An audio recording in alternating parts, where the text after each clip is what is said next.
Hi, I'm Rhys Jones. Welcome to my introduction to cash management in your small recruitment business. This is an intro because cash management in your business is a massive subject. So this is one for people that are thinking of setting up, just set up, or in the first few years, or quite frankly struggling with cash management. Because cash management is going to be alien to a recruitment consultant because you are used to being an employee.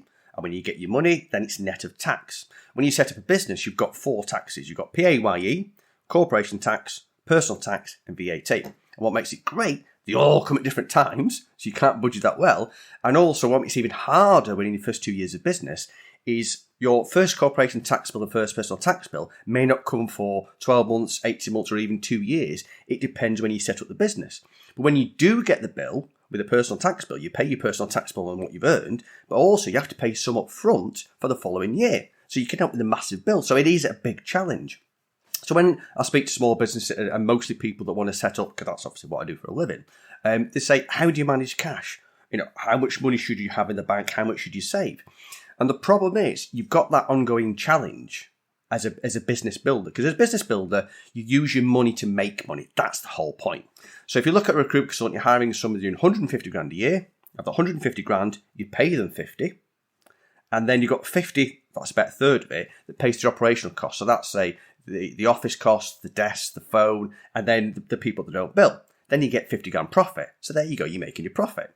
Similar with marketing, if you watched any of my marketing videos or blogs or read the blogs, you'll know you can make significant returns on investment with your marketing. So for example, if it's Google advertising, for every £1 you make £5 back. So while you're growing your business, you want to use the money to make money. But you can't run out of money. If you run out of money, you're knackered. You know, a bit like a car runs out of petrol. You know, your business will stop. So you've got to manage that. So you've got all these bills to look after, and you're investing in your growing business. So how do you do that? One of the key things that you've got to get in your business is understanding your break-even point. Now, your break-even point is the average amount that it costs to run your business per month. Now, I stress average. Don't look at your break-even point on a monthly basis because it's going to vary. Now, when you're talking to an accountant, if you haven't got somebody internally in business that can do this, ask them if they will do it for you. And what you're really looking at is, preferably, I would say, a 3-month average. 3-month average of what your costs are over that period. But don't fall into the trap of excluding things that you think are exceptions, because you will get exceptions like, say, a new website or a rec-to-rec fee.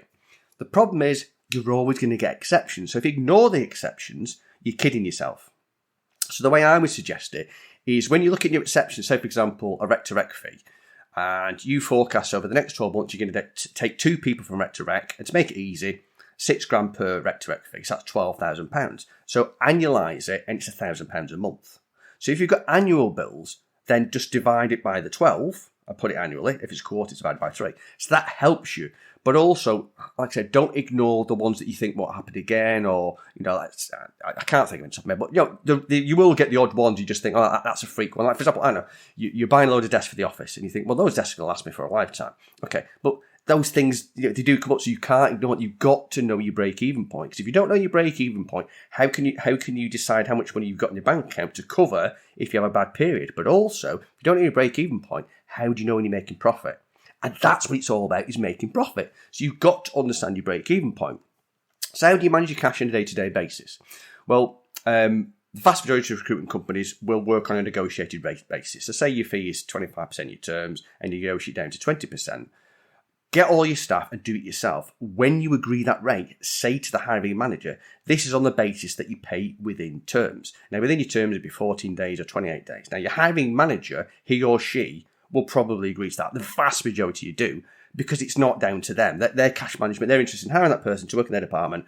They don't work in the accounts department, so they're not bothered. So they agree to that, put it in writing, also in your terms as well.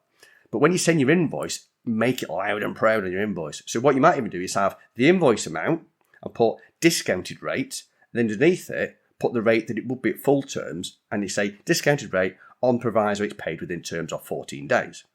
Then ring the accounts department and talk to them and say, just making sure you got the invoice, can you tell me it's likely to be paid? I also want to make you aware that it is a discounted rate based on payment within terms. And that'll get it right down. And this is tied in something called debtor days, where you're looking to see how much it takes you on average to collect the cash, because you've got to be on top of the cash. So not only have you got to know what bills are going out, you've got to make sure you collect your cash properly. Now, in your first few years of business, I recommend working in an opposite way to bigger businesses. And what I mean by that is you pay your bills on time straight away. So it means you haven't got bills hanging around that are going to catch you out. Because what it's easy to do is agree payment plans on everything, delayed payments, or you just delay a bill. And before you know it, your breaking point is getting bigger and bigger and bigger. To the point it's getting harder and harder to make profit. So, I know, let's say, for example, you're always looking at the new tech. Now, that's per month. It's easy to keep doing that, but then your break-even point is going to get bigger and bigger.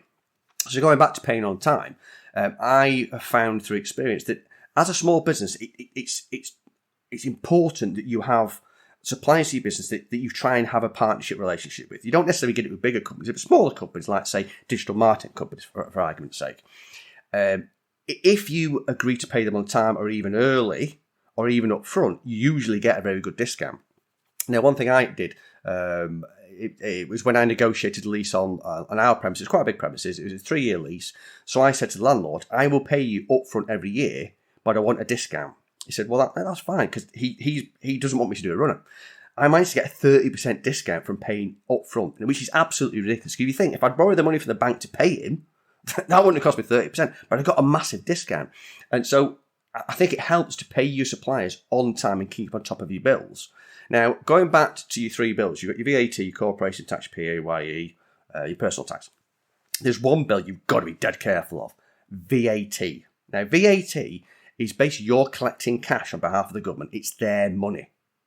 So don't think you can't pay them, because they will see their arse. With corporation tax bills, they will be sympathetic if you're struggling. You can have payment plans. PAYE could be the same as well. But VAT, just don't fuck with them. The VAT man can be pretty, they can be on top of you. So make sure you pay VAT. So when you get your cash that lands in the bank, because you're not used to cash management, you've got 20% on top of that, which is for the VATman, which you can see in the account, you think it's yours, but it's not yours. It's a loan for the VATman. So you make sure you keep that to one side. So when we're going back to the conversation to have with startups, which is how much money do you want to keep in the bank account, this is where it's difficult, because you've got that using the money to make money. But also, what I do highly recommend is you use your break-even point as a hard and fast guideline. That you have, let's say, for argument's sake, a minimum of a month's break-even in your bank account at any point in time.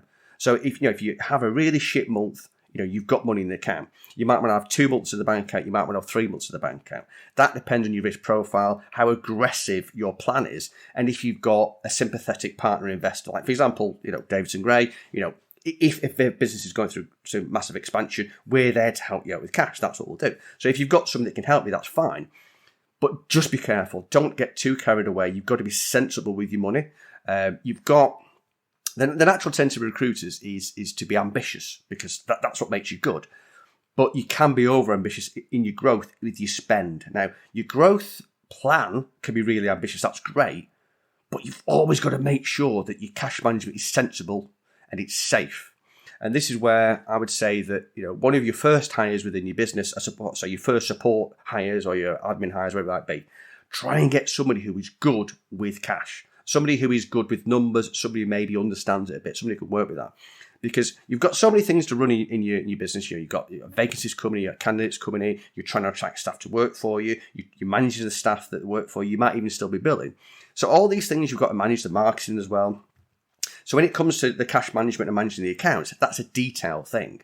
So you've got to stay on top of it, but you probably will be reluctant, because the vast majority of recruiters I speak to don't like accounts, don't want anything to do with accounts, don't understand them, and rather have a problem taken away, which is what we do at Davidson Gray.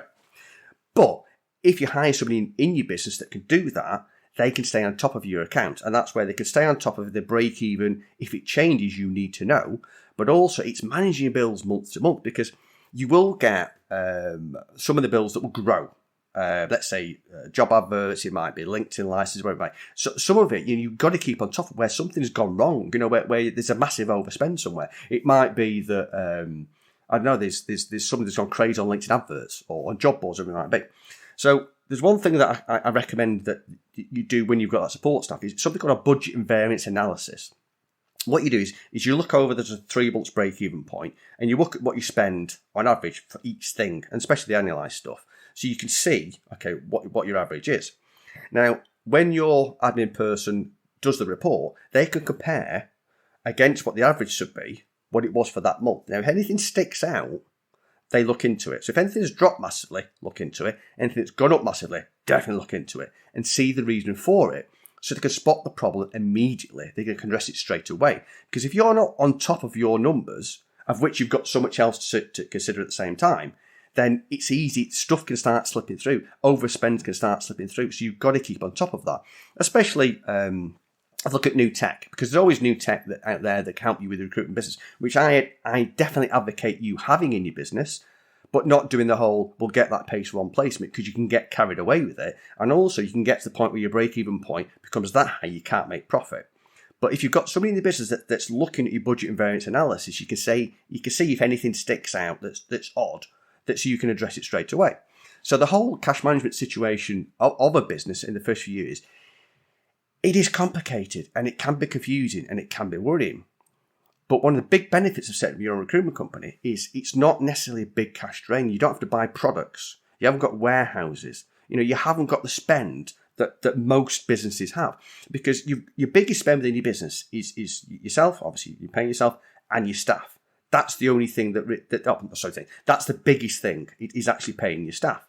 Now, if you're managing your staff correctly, you're only paying staff that are making you money, which might sound obvious, but you can get carried away with staffing up quickly and hiring people on the basis you think they're going to bill. And that's when you can get into an area of what I call vanity hires and vanity numbers, where you've got a lot of stuff in your business. You think, great, I've got a 10-person business, I'm doing really well, but they're not making that much money. And it's all vanity. It's placements, vanity, invoices, sanity, cash is king.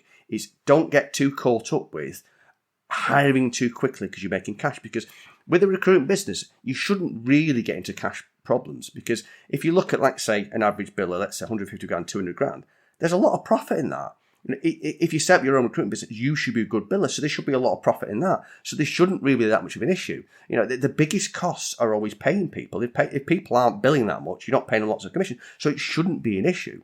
But it does happen in the first, like I say, the first 2 years, 4 out of 5 businesses go bump, because largely it's cash management. So it's get that balancing act, which is where I do strongly advocate, if you can have somebody that you can turn to, a non-exec or a peer or somebody that understands business, that you can chat to about the growth plans for your business, about the investments in your business, so you can make sure you get the balance right. Because clearly you want to grow your business. Because if you're going to get to the point where you're working on the business rather than in it, so the business is making money for you, you're not necessarily making the cash, that's where the value is, then you need to invest in your business to grow it. But if you're going to invest in your business, then you've got that argument about, okay, cash management. So as much as in your first few years you might say, okay, I want to keep all my corporation tax and all my personal tax to one side to make sure when I get the bill, I can pay it, that is going to hold your growth back. So it's a constant ongoing challenge that maybe I'm making it sound more complicated than it is, but it's something you have to be aware of, and it's something you've got to be conscious of, and it's a skill you've got to learn as you grow your business, is how to manage that return on investment without taking on too much risk. Because if you take on too much risk, things can go wrong. Don't think it's always going to be fantastic. Inevitably, every single business at some point has a shit period. Something will go wrong. It might be something in the worldwide economy. Just be aware that it won't always be sunshine. You've got to be aware of that. But as I said a few moments ago, you shouldn't have a problem with running a recruitment business, because there's not lots of big cash challenges. You don't have lots of stock. You don't necessarily have big warehouses. You don't have production machinery. It's not rocket science, so you should be fine with it. So anyway, I hope you've enjoyed this introduction to cash management. If you have, make sure you hit the subscribe button. Thank you for watching.